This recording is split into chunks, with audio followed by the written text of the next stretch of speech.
ताकतवर सीट पर बैठकर इस तरह से भी इंटरप्रेट करना चाहे मामलात को आप कर लेते हैं, फिर आप उसके ऊपर इम्प्लीमेंट भी कर लेते हैं, लेकिन अगर उसमें अवामी राय शामिल नहीं होती है तो फिर उसका नुकसान होता है मुल्क को। कि एक तरह से एतराफ आ गया ना जनरल बाजवा की तरफ से, नतीजा उन्होंने अखज़ किया कि इमरान खान जो है वो अगर रहे तो मुल्क नहीं रहेगा। ये कोई छोटी बात तो नहीं है, तो बहुत बड़ी बात है। भुट्टो के दौर से 90 की दहाई से ये सिक्योरिटी रिस्क अक्सर डिक्लेयर कर दिया जाता था सियासतदानों को। तो मुझे तो ये उसी सिलसिले की एक कड़ी लगता है। तो जो भी ज्यादा मकबूल होता है उसके खिलाफ फिर आखिरी ताश का पता यही होता है। अगर कैबिनेट मिनिस्टर कर रहा है तो वो खतरनाक है, लेकिन former chief of the army staff उसी बात को कर देते हैं अपना मौकिफ पेश करने के लिए, अपनी क्लैरिफिकेशन देने के लिए, तो वो खतरनाक के जुमरे से बाहर नजर आ जाती है। Chief of the army staff का काम नहीं है ये कहना कि जी आप इसको वजीर खजाना बनाएं या इसको ना बनाएं, लेकिन वो बांगे दोहल। अगर जनरल फैज ने कोई गैर आईनी गैर कानूनी काम किया था तो जनरल फैज की अकाउंटेबिलिटी तो जनरल बाजवा ही कर सकते थे। क्या वो की गई? क्या उस हवाले से कोई इंक्वायरी हुई, कोई प्रोसीडिंग हुई? मेरा नहीं ख्याल। पीडीएम की तो पूरी कोशिश है कि इलेक्शंस ना हो, और इलेक्शन कमीशन ऑफ पाकिस्तान की भी कोशिश नजर आ रही है कि इलेक्शंस ना हो, और जो ब्यूरोक्रेसी इस वक्त वफाकी हुकूमत और निगरान सेटअप के अंडर है उनकी भी कोशिश नजर आ रही है कि इलेक्शंस ना हो। अगर आप इमरान खान को नाअहल करते हैं तो आप इमरान खान फर्द वाहिद की जात के खिलाफ कुछ नहीं कर रहे, बल्कि आप अवाम के जज्बात की नफी कर रहे। जो जब कोई हुकूमत इंतकामी कार्रवाइयों पर आ जाती है तो उसका ग्राफ अवाम में नीचे जाना शुरू हो जाता है। मुतालबात हैं कि महंगाई कम करो, हमें रिलीफ दो, और तरजीहात ये हैं कि इमरान खान को गिरफ्तार कैसे करना है, तरजीहात ये हैं कि इलेक्शंस को मौखिर कैसे करना है। तो जब तरजीहात और मुतालबात में इतना फर्क हो तो फिर वो हुकूमत अवाम में अपनी पॉपुलैरिटी खो बैठती है। इस्लामी जमहूरिया पाकिस्तान से मैं हूं वकार बगा और इस वक्त मेरे साथ मौजूद हैं मुमताज हाफी और तजियाकार बैरिस्टर एहतशाम अमीरुद्दीन साहब। सर बहुत शुक्रिया आपके कीमती वक्त का। Always pleasure to host you.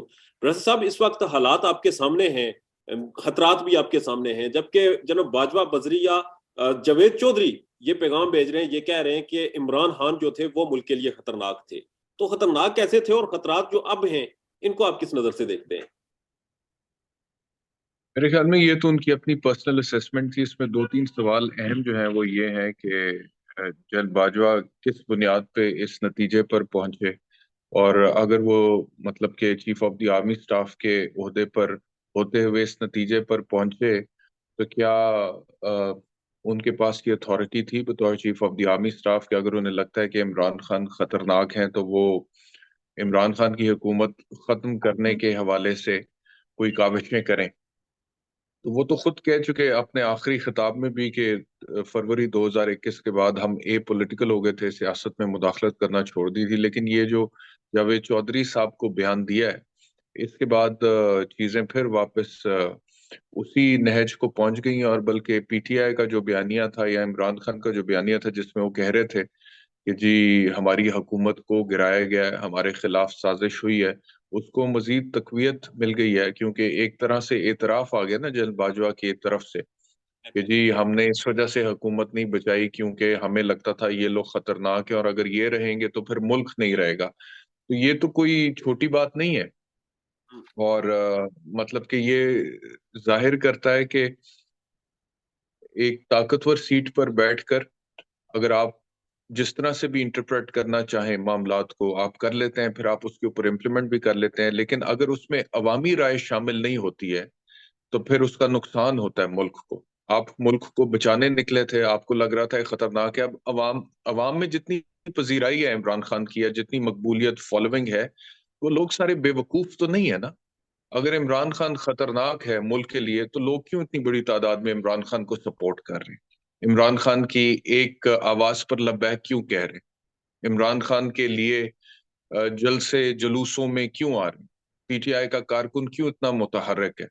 तो सारे बड़े मुहिब्बुल वतन लोग हैं यहाँ पे पाकिस्तान में, पाकिस्तान से मोहब्बत करते हैं, बल्कि इनफैक्ट उनको लगता है कि इमरान खान मुल्क के लिए अच्छा है तो वो इमरान खान को इस तरह सपोर्ट करें। बहुत बड़ी तादाद में अवाम को लगता है कि पाकिस्तान के मसाइल इमरान खान हल कर सकता है तो वो इमरान खान को सपोर्ट कर रहे हैं। तो मैं हैरान इस वजह से हूं कि जब अवामी सतह पर इतनी पजीराई इमरान खान को मिल रही है तो जिन बाजवा की रीडिंग इतनी ऑपोजिट डायरेक्शन में कैसे चली गई, और वो क्या वजूहात थी जिनकी बुनियाद पे इतने बड़ा एक नतीजा उन्होंने अखज़ किया कि इमरान खान जो है वो अगर रहे तो मुल्क नहीं रहेगा। ये कोई छोटी बात तो नहीं है, तो बहुत बड़ी बात है। लेकिन अनफॉर्चुनेटली माजी में भी हम देखते आए हैं, बेनजीर भुट्टो के दौर से, 90 की दहाई से, ये सिक्योरिटी रिस्क अक्सर डिक्लेयर कर दिया जाता था सियासतदानों को। तो मुझे तो ये उसी सिलसिले की एक कड़ी लगता है। पहले बेनजीर भुट्टो सिक्योरिटी रिस्क थी, उसके बाद कुछ और लोगों के हवाले से बात होती रही, और अब इमरान खान। तो जो भी ज्यादा मकबूल होता है उसके खिलाफ फिर आखिरी ताश का पता यही होता है। से सिक्योरिटी रिस्क बना दिया जाता है, जबकि दूसरी तरफ हम ये भी तो देख सकते हैं कि जनरल बाजवा 6 साल पाकिस्तान पे एक अहम पोजीशन पे रहे, और 6 साल बाद जब आप जाते हैं और इस तरह से आप जब सिक्रेसी की बातें होती हैं अंदर बैठकर आप ये तक जावेद चौधरी लिखते हैं कि किसने चेयर पीछे की, किसने चेयर आगे की, किसने रस डुबो के खाया, और किसने कैसे बात की, किसने खाना डाला प्लेट में। ये सारी चीजें जो कि सीक्रेट चीजें होती हैं और अंदर की चीजें होती हैं, ये सारी चीजें आप एक सहाफी को बताते हैं और फिर जाके वो पूरी दुनिया में डिस्कस होती हैं। और आज पाकिस्तान की सिक्रेसी का आलम यह है कि आपकी जो सीक्रेट बातें थी वो होटलों और ढाबों का टॉपिक बन चुकी हैं। तो इस पे ताज्जुब तो होता है। बिल्कुल होता है। बल्कि वो मैं जब वो पढ़ा तो मुझे बड़ी हैरानगी हुई, उन्होंने जब कहा ना कि इमरान खान मुल्क के लिए खतरा थे और अगर ये रहते तो मुल्क ना रहता, तो उसकी जो वजूहात फिर बयान की गई उसमें पहले नंबर पे ये वजह थी कि किसी कैबिनेट मीटिंग में इमरान खान ने क्राउन प्रिंस MBS को पंजाबी में कोई ऐसे अल्फाज इस्तेमाल किए जो कि गाली थी, और फिर इमरान खान के कैबिनेट मिनिस्टर ने इसी तरह वो सऊदी एम्बेसडर को बता दिया, सऊदी एम्बेसडर उसकी तर्जमा करवाना शुरू हो गया। तो ये उन्हें लगा कि इस वजह से पाकिस्तान के लिए खतरनाक है, मुल्क ना रहे। अच्छा, मैं पहले नंबर पे तो हैरान इस बात पे हूँ कि अगर ये इतनी खतरनाक बात थी, अव्वल तो मुझे नहीं पता ये दुरुस्त है या गलत है, लेकिन अगर ये इतनी खतरनाक बात थी और रियासत पाकिस्तान को इसका नुकसान हो सकता था, क्योंकि मिलिट्री पॉइंट ऑफ व्यू से तो हम सऊदी अरब से बहुत ज्यादा तगड़े हैं, बल्कि सऊदी अरब को हमारी मिलिट्री सपोर्ट की जरूरत होती है। हाँ, इकोनॉमिक पॉइंट ऑफ व्यू से हमें उनकी जरूरत होती है, और वो डिफर्ड पेमेंट पे ऑयल भी देते रहे हैं हमें, और डिफर्ड पेमेंट, और वैसे भी पाकिस्तान की मदद करते रहे मौशी एतबार से। तो अगर ये इतनी खतरनाक बात थी, तो ये जनरल बाजवा ने क्यों डिस्क्लोज कर दी फिर? क्योंकि नुकसान तो रियासत पाकिस्तान को अब भी हो सकता है ना।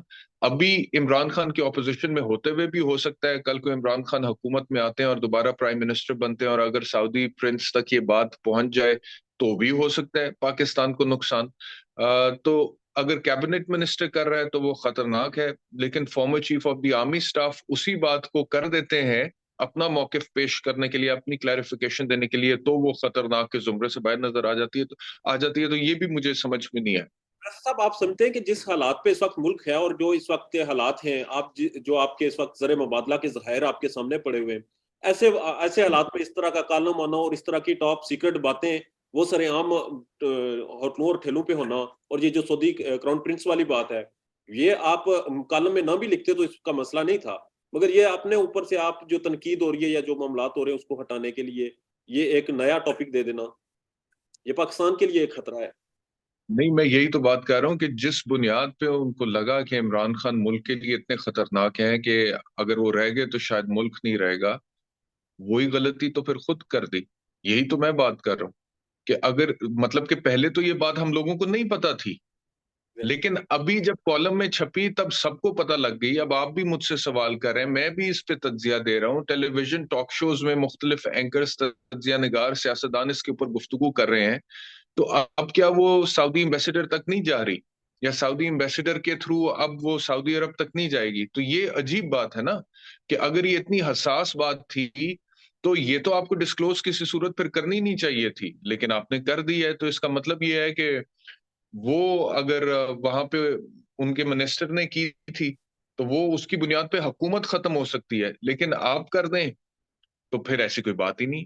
चले ब्रट साहब, हम इस चीज को भी देख लेते हैं कि अगर एक वजीर ने ये बात लीक आउट की थी और ये काबीना मीटिंग में तो चंद वजीर थे और डेफिनेटली जनरल बाजवा को पता था जिसने ये बात लीक की और सऊदी वजीर को बताया, तो क्या उसकी तहकीकात होनी चाहिए थी?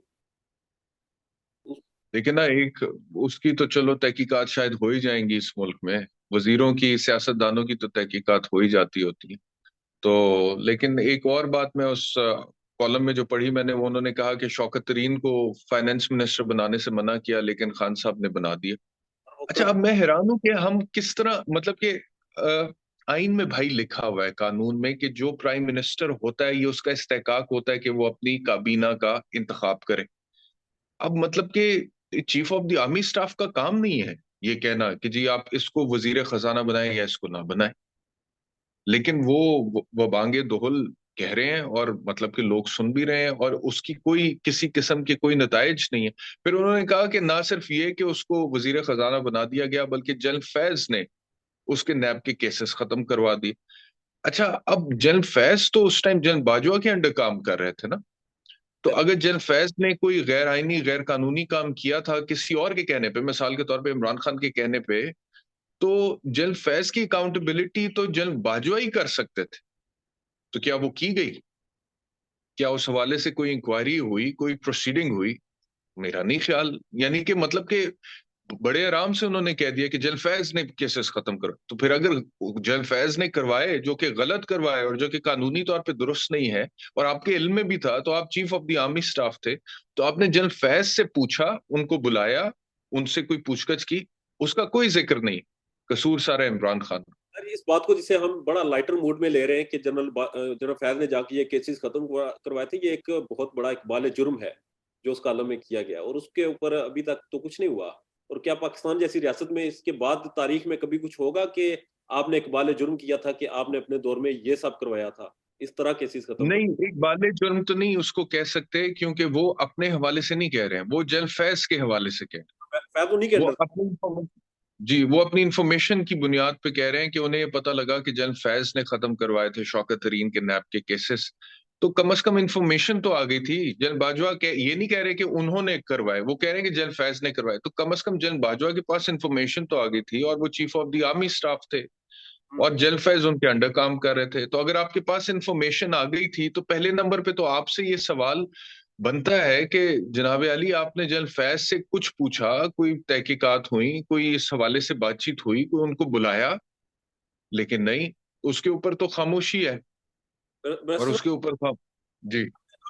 ऑडियो लीक्स भी सुनी, हमने ये भी देखा कि हमारे प्राइम मिनिस्टर ऑफिस की जिस तरह से ऑडियो सामने लाई गई और सिक्रेसी को ब्रेक किया गया, और उसके बाद अब जो टॉप सिक्रेसी की बातें थी वो कॉलमों में आ रही हैं और दुनिया में डिस्कस हो रही हैं।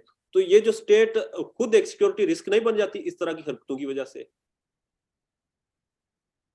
नहीं यार, मैं इस हद तक तो नहीं जाऊंगा। मैं बस सिर्फ ये कहूंगा कि देखिए, ये मुल्क जो है ना, इसको अगर चलाना है और अपनी नई नस्लों को जो है आपने एक बेहतर मुल्क देना है, तो एक बड़ा आसान काम है जिस पे अगर अमल पैरा हो जाए तो चीजें बेहतर हो सकती हैं, और वो यही है कि आइन को जो है आप इम्प्लीमेंट कर दें इन लेटर एंड स्पिरिट। और आइन जिसका आईनी तौर पर जो किरदार है उसको आप जो है उसके मुताबिक चलें। क्योंकि हम आइन को पसे पुश डालकर अपनी कुछ मामलात, अपने कुछ तौर तरीके, अपने ट्रेडिशंस के मुताबिक चला रहे हैं, उसकी वजह से सारा बिगाड़ पैदा होता है और चीजें यहाँ तक जाती सर, आइन पर अमल दरामद के सूरत में हमारे सामने इलेक्शन है जिनका मुतालबा इमरान खान कर रहे हैं, और उसका अदालत ने हुक्म भी जारी कर दिया है। तो आपको लगता है कि इलेक्शन होंगे और आइन पर अमल दरामद होगा, जो आपकी उम्मीदें हैं वो पूरी होंगी? हैं। लाहौर हाईकोर्ट के फैसले की रोशनी में तो होने चाहिए पंजाब में अब 90 दिन में इलेक्शंस। लेकिन पीडीएम का जो सारा गेम प्लान है वो उससे टॉपसी टर्वी हो जाएगा। तो पीडीएम की तो पूरी कोशिश है कि इलेक्शंस ना हो, और इलेक्शन कमीशन ऑफ पाकिस्तान की भी कोशिश नजर आ रही है कि इलेक्शंस ना हो। और जो ब्यूरोक्रेसी इस वक्त वफाकी हुकूमत और निगरान सेटअप के अंडर है, उनकी भी कोशिश नजर आ रही है कि इलेक्शंस ना हो। अब इस सारी सूरत हाल में हर चीज उनके प्लान के मुताबिक जा रही थी, सवाए इसके कि जो कहानी में ट्विस्ट लाहौर हाईकोर्ट की तरफ से है जिसमें उन्होंने कह दिया है कि यह आइन का तकाजा है, आइन की मंशा है कि 90 दिन में इलेक्शंस होने चाहिए, लिहाजा election commission of Pakistan elections की डेट अनाउंस करे। अब इसके ऊपर इलेक्शन कमीशन ऑफ पाकिस्तान पाबंद है कानूनी तौर पे, और अगर वो नहीं अनाउंस करते हैं तो वो तौहीन अदालत के मुर्तकिब भी होंगे। सो लिहाजा मुझे लगता ही है कि इलेक्शन कमीशन ऑफ पाकिस्तान और निगरान हुकूमत या पीडीएम की हुकूमत इस फैसले को चैलेंज करेगी, और हो सकता है कि लाहौर हाई कोर्ट में एक लार्जर बेंच के सामने चैलेंज कर दें इंट्रा कोर्ट अपील में, और हो सकता है कि वो सुप्रीम कोर्ट ऑफ पाकिस्तान चले जाएं। और अगर वहां जाते हैं तो मुझे लगता ही है कि आइन इस हवाले से बहुत क्लियर है, वाज़ेह है कि 90 दिन के अंदर इलेक्शंस होने चाहिए। तो मुझे लगता ही है कि फैसला उधर से भी यही आएगा। सर एक तरफ हमें ये दिखाया जा रहा है कि सिक्योरिटी के खदशात हैं, सिक्योरिटी मैनेज नहीं हो पाएगी, इलेक्शन नहीं होंगे, जबकि दूसरी तरफ पीएसएल भी हो रहा है। तो फिर राय फरार क्यों इख्तियार की जा रही है? सिक्योरिटी के मसाइल भी आपके सामने अगर पीएसएल हो सकता है तो इसका मतलब है कि मामलात साजगार है। तो फिर खतरा किस चीज का है और इलेक्शन न करवाने की असल वजह क्या है? खतरा तो इलेक्शन हारने का है, इमरान खान की मकबूलियत की वजह से। ये तो खतरा तो यही है ना कि इमरान खान भारी अक्सरियत के साथ आ जाएगा, लिहाजा जब तक कि इमरान खान की मकबूलियत कम नहीं होती, हमारी मकबूलियत बेहतर नहीं होती, कोई चार पैसे हम बाहर से लाकर लोगों को रिलीफ नहीं दे देते, जिसके इम्कानात दिन ब दिन कमतर होते चले जा रहे हैं। अभी जो आईएमएफ के साथ मुआहदा हुआ है, जो उनके मुतालबात माने, उसके नतीजे में महंगाई का एक नया तूफान जो आया है, उसको सामने रखते हुए पीडीएम की हुकूमत का ख्वाब लगता है कि वो अवाम को रिलीफ दे पाएंगे इन चंद माह में, या अक्टूबर 2023 से आगे भी अगर वो इलेक्शंस को लेकर जाते हैं तो इनके बस की बात लग नहीं रही है मईशत को संभालना फिलहाल। लेकिन उनका प्लान ये है कि किसी तरह से इलेक्शंस को आगे ले जाया जाए, कुछ लोगों को रिलीफ दिया जाए, अवाम में मकबूलियत अपनी बेहतर की जाए और फिर इलेक्शंस की तरफ जाए। तो माइनस इमरान खान का जो फार्मूला है वो काम करता हुआ नजर नहीं आ रहा आपको? नहीं, उससे तो फिर इमरान खान की सपोर्ट और बढ़ जाएगी। देखिए, पब्लिक जो है ना, अवाम, उसका जो सेंटिमेंट है उसको जितना आप सप्रेस करेंगे वो उतना उभर के सामने आता है। मतलब कि ठीक है, आप चार डंडे मार लेंगे, चार पर्चे दे देंगे, कुछ लोगों को अंदर कर देंगे, लेकिन इवेंचुअली उसका भी रद्द अमल आता है। मतलब कि लोगों में जो सपोर्ट है और लोगों का जो एक बयानिया है वो ज्यादा शिद्दत इख्तियार कर जाता है। एग्जैक्टली। तो अगर आप इमरान खान इस वक्त लोगों का बयानिया बन गया ना, अवाम बड़ी तादाद में इमरान खान को लाना चाहती है, सपोर्ट कर रही है। अगर आप इमरान खान को नाअहल करते हैं तो आप इमरान खान फर्द वाहिद की जात के खिलाफ कुछ नहीं कर रहे, बल्कि आप अवाम के जज्बात की नफी कर रहे हैं। और वो फिर अवाम उस चीज को जो है पर्सनल लेती है और वो बाहर निकलती है और वो फिर जलसे जुलूस, प्रोटेस्ट, एहतजाज, लॉन्ग मार्च जो भी कर सकते हैं वो करते हैं। तो इस वजह से अगर आप इमरान खान को नाअहल करेंगे, इमरान खान और ज्यादा मकबूल हो जाए। ठीक है। और ये जो पकड़ दगड़ का सिलसिला है, वैसे माजी में आखिर में मुझे ये बता दें, मैंने तो यही देखा है कि जब भी कोई गवर्नमेंट होती है वो पकड़ दगड़ करती है, जेलों में बंद करती है और इस तरह की इंतकामी कार्रवाइयां करती है, तो वो अपना आप खुद खत्म कर देती है। और ये मौजूदा गवर्नमेंट भी कर रही है। तो आपको लगता है कि ये फार्मूला इनको काम करेगा, जिस तरह आपने पहले बताया कि ये इमरान खान की मकबूलियत में इजाफा कर रहे हैं? तो इससे डर खत्म हो रहा है लोगों के अंदर से, ये जो डर होता था कि पकड़ लेंगे, गिरफ्तार कर लेंगे, वो एक नॉर्मल चीज हो गई। हम्म। वो तो चलें जो भी है, लेकिन एक आप अपना ट्रेस छोड़ जाते हैं ना, एक लेगेसी छोड़ जाते हैं। तो आप कल को आप भी ऑपोजिशन में आएंगे, तो उसके बाद फिर बहुत सारे लोग, मैं मुझे नहीं पता इमरान खान साहब इस पे कैसे रिएक्ट करेंगे जब हुकूमत में आएंगे, या पीटीआई इसके ऊपर कैसे रिएक्ट करेगी, लेकिन सर्टनली कुछ ऐसे लोग जो पीडीएम के दौरे हुकूमत में जिनके साथ ये कार्रवाइयां हुई हैं, वो अपने सर्टन जो भी उनका होगी अथॉरिटी उस तक हो सकता है वो रिएक्ट करने की कोशिश करें। तो आपको ये सोच लेना चाहिए कि ये इक्तदार जो है ये आज आपके साथ है तो आप विक्टिमाइजेशन कर रहे हैं लोगों की, कल किसी और के साथ होगा तो आपकी विक्टिमाइजेशन भी हो सकती है। तो ये सोच अगर आपकी नहीं है, बाकी वो आपकी बात बिल्कुल दुरुस्त है, मैं वो तो कह चुका हूं कि जो जब कोई हुकूमत इंतकामी कार्रवाइयों पर आ जाती है तो उसका ग्राफ अवाम में नीचे जाना शुरू हो जाता है, इसमें तो कोई शक। और आपको लगता है कि ये अब वर्क कर सकेगा, ये जो फार्मूला है, जिस तरह के महंगाई की सूरत हाल हो चुकी है, आईएमएफ का जो मायदा आपने पहले जिक्र किया है, और ये जो बैड गवर्नेंस की सूरत हाल है, इसमें शहबाज शरीफ गवर्नमेंट अपना वजन बर्दाश्त कर पाएगी? नहीं, कर ही नहीं पा रहा ना लोग। देखें, लोगों को चाहिए कि उनको महंगाई आप कम करके दें, लोगों को चाहिए कि उनको रिलीफ मिले, लोगों को चाहिए कि जो अशियाए खुर्दोनोश हैं उनकी कीमतें कम हो जाएं, पेट्रोल, बिजली, गैस की कीमत कम हो जाए। तो जवाब में अगर आप इमरान खान को गिरफ्तार कर लें या फवाद चौधरी या शेख रशीद को गिरफ्तार कर लें तो लोगों को उसका बराह रास्त कोई फायदा तो नहीं है ना। एग्जैक्टली। मतलब कि अवाम में आप इस तरह उनकी वो पजीराई तो हासिल नहीं कर सकते। तो जब तक लोगों के जो किसी भी जमहूरियत में, मैं उस दिन भी ये बात कर रहा था कि किसी भी जमहूरियत में जो हुकूमत की तरजीहात होती हैं वो अवाम के मुतालबात के मुताबिक होती है। यहाँ पे मुतालबात कुछ और हैं। मुतालबात हैं कि महंगाई कम करो, हमें रिलीफ दो, और तरजीहात ये हैं कि इमरान खान को गिरफ्तार कैसे करना है, तरजीहात ये हैं कि इलेक्शंस को मौखिर कैसे करना है। तो जब तरजीहात और मुतालबात में इतना फर्क हो तो फिर वो हुकूमत अवाम में अपनी पॉपुलैरिटी खो बैठती है, और यही हो रहा है पीडीएम की हुकूमत के साथ। बहुत शुक्रिया सर, जज़ाकल्लाह।